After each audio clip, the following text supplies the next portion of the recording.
Just recently, I've played through a game called Spiritfarer. This is a survival simulator in which you play the role of a young woman named Stella, whose main goal is to meet new spirits across this sea of limbo, I guess.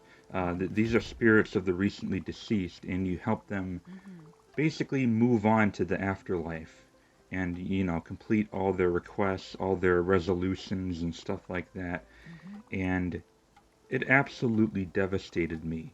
Mm-hmm. This is not a review or a let's play or anything like that. This is just me Mm-hmm. talking about a game that I want to talk about. Mm-hmm.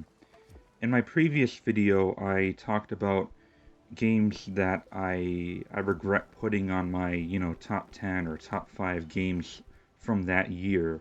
Um, Spiritfarer came out last year, so I actually regret not playing this game until now because this game easily would have made it on my top 5 best games of Mm-hmm. 2020. It might have even been my game of the year.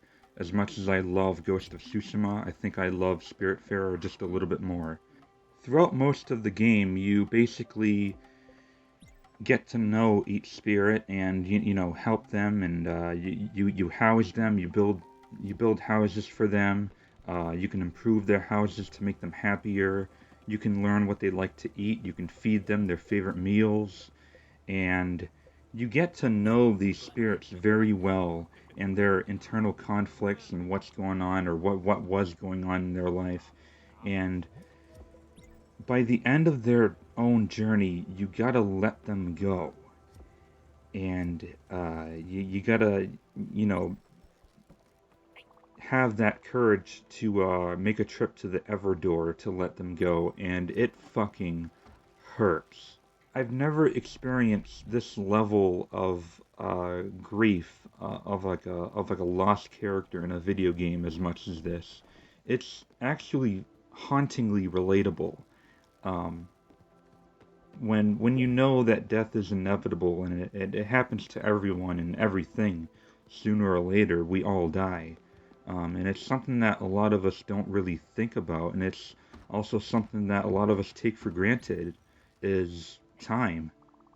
Basically, the only thing that has never had a beginning or an end would be like the universe itself. But all living organisms die eventually, you know? And it's never an easy thing to overcome. We all lose loved ones over time, but this game really it brought back a lot of memories of my past and losing close friends and never realizing I would never see them again after a certain point. I've lost plenty of pets, and, cats and dogs, and saying goodbye and hugging each of these spirits goodbye, like even spirits that I didn't really care about because they were kind of assholes, like this one guy. I still, in the end, I understood who they were and why they were who they were, and I still had an immense level of respect for them when they passed on. And oh my God, there was this I think he's like your uncle in the game, or he was your uncle in the real world. Now all these spirits are like they're in like animal form. I don't know why. Maybe that's just their spirit animal, their favorite animal. I'm not really sure what the connection is between them and the animals they represent, but your uncle in the game was this toad, and I don't really.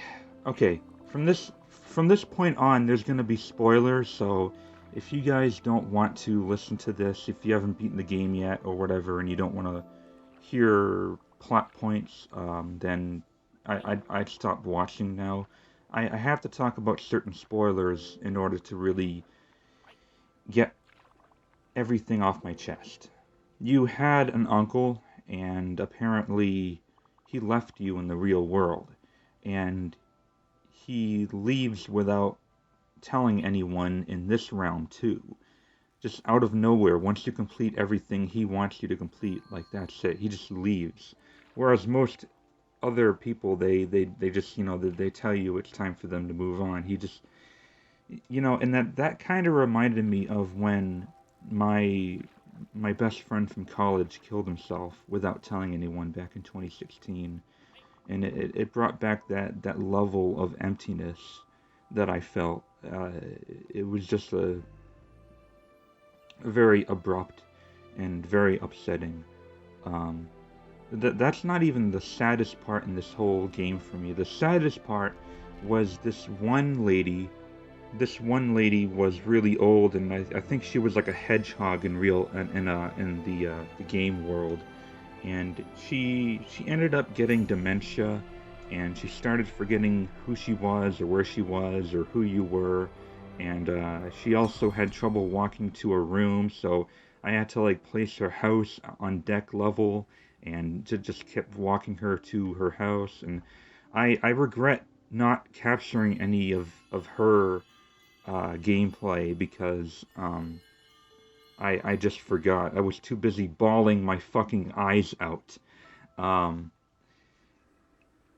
when I released her to the Everdoor, it was the most painful experience I've ever had in a video game. This was a really elderly woman who it's like she didn't even know it was her time, but you knew. You knew that she didn't know it was her time, and hugging her goodbye and oh my god. Okay, look, my grandmother, my real grandmother, she's 91 years old and she's not doing too well. She's in assistant living, and every so often my mom calls her, and sometimes it's like she doesn't even know who we are anymore. And I was never really that close to any of my grandparents really, but I can't even imagine the level of grief my mom is going through right now when, sometimes she calls her and it's like she's not even there anymore. Mm-hmm. Um, of course, my dad died a few years ago, and my relationship with him was awful, so I didn't really feel that level of grief that my mom is probably feeling right now. Um, yeah, this game, oh my god. And most of the characters are just phenomenal when you get to know them. I say most, there are a couple characters who are just kind of annoying and not that pleasant to be around. Like it is with a couple people you meet, but there are a few really good favorites here and there, like the uncle who I just mentioned was he loved to eat anything. He was not a picky eater, but then you have other characters who, they only eat like healthy food or they only eat like really like five-star restaurant meals. Um, and there's this one guy, Buck. He's basically like a Dungeons and Dragons aficionado, nerd, and he lets you participate in these weird mini games where you gotta just like fight like cardboard cutouts of like archers and demons and shit to get helpful upgrades for your ship or house improvements or whatever. And he's such a likable character. Um, there's also Oh my god, there's also a little kid. There's a dead child in this game, and his name is Stanley, and yes, he's a mushroom. He's probably like the most adorable thing in this whole game, and he's so innocent. Like, why are you here? Why are you dead? Like, oh my god. Oh my god. And he often talks about his parents and how verbally abusive his parents were, and it almost leads me to think that like was he killed? Did his parents kill him? See, most of these characters, it doesn't explain why they died or how they died, so you kind of have to like make up your own assumptions. I just assume that most of these characters just got old. But yeah, Oh my god, man, saying goodbye is never an easy, it's never an easy topic, especially in the case of death, because once they're gone, that's it. It's never an easy thing to overcome. My dog, who's been like my best companion ever, my best friend. She's like 14 and a half years old. She's like a little Jack Russell Terrier. And I don't know how much longer she is gonna make it. And that that dread of inevitability of grief is shattering. The more you think about it, the more it hurts. Obviously, it's not something that we want to prepare for, but it's something we have to prepare for. Um, you know, I've never played another game like Spiritfarer before. It's a phenomenal game. It's a masterpiece. It's a work of art. Um, and even on like a gameplay level, when you take off all the story and the great writing and the great level of emotion, the great depth, it was also like a really fun management simulator too. And this is coming from someone who doesn't even care for these kind of games. I have Stardew Valley. I haven't played it yet. I heard that was great too. I used to play a couple of the older SimCity games. They were okay. Never got into the Sims social games, and I still don't really care to. But Spiritfarer really opened my eyes, and I feel like a less selfish person now. Now that I played Spiritfarer, it crushed me emotionally. You want to know what the real heartbreaking thing it is, and this is my own interpretation of the ending. Spoilers, by the way. I think this whole game is basically, well, okay, well, Stella's obviously dead too. I know that all these characters, or most of these characters, were in Stella's life at some point. These aren't just characters that you meet after you die. That there is one character, I think Buck was dead before any of this even happened. Um, but I feel like all of these people you say goodbye to, or she says goodbye to, is her own way of closure. Is her own way of letting go and moving on. Because you'll often get an encounter with Hades, who's this giant hot thing, and you see glimpses of her past life, and it seems like she was a nurse, and she kept trying to take care of people who were either just too old or terminally sick. Maybe Stanley was a child with cancer, because children die of cancer all the time, and it sucks, but it happens. And I think this is just her way of kind of reaching out and just saying goodbye one last time.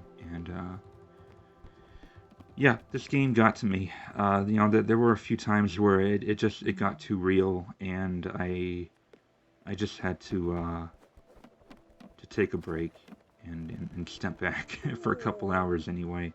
Yeah, it's a phenomenal game. It's probably my 2020 game of the year. Retrospectively speaking, I should have played this game a few months ago. I regret not playing it when it came out. But that is my only regret, honestly, in regards to this game. I have lots of regrets in my life. Um, and I often still think about things that I haven't even done yet. Like milestones in a person's life, where you should be at a certain age. Even though that shouldn't really matter, it still kind of bothers me. So I'm trying, I'm trying to kind of step up and, um, do things I haven't done yet. So, yeah. Time is of the essence, but it's also important not to like rush. Sometimes when you rush, you make mistakes. Um,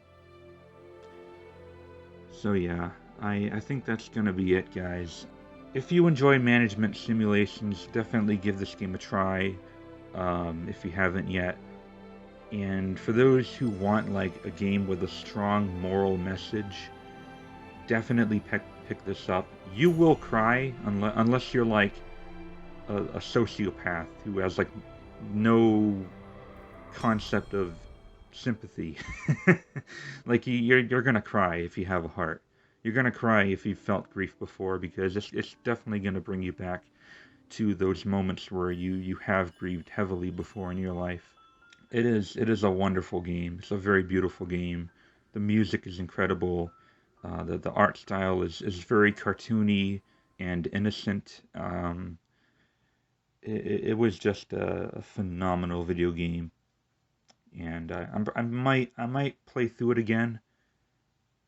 I'm kind of worried that it's one of those games where it won't be as emotional as the first time around, and it probably won't be, but I might just give it another shot anyway. Um, I just enjoy it that much. So, all right, guys, that's it for this video. Thank you very much for watching. Well, thank you very much for listening. And yeah, let me know if I missed anything regarding like the game's lore, or if I'm forgetting something that was crucial to the game story. Maybe we can have a new theory about it or whatever. But yeah, that'll have to do. Thank you guys.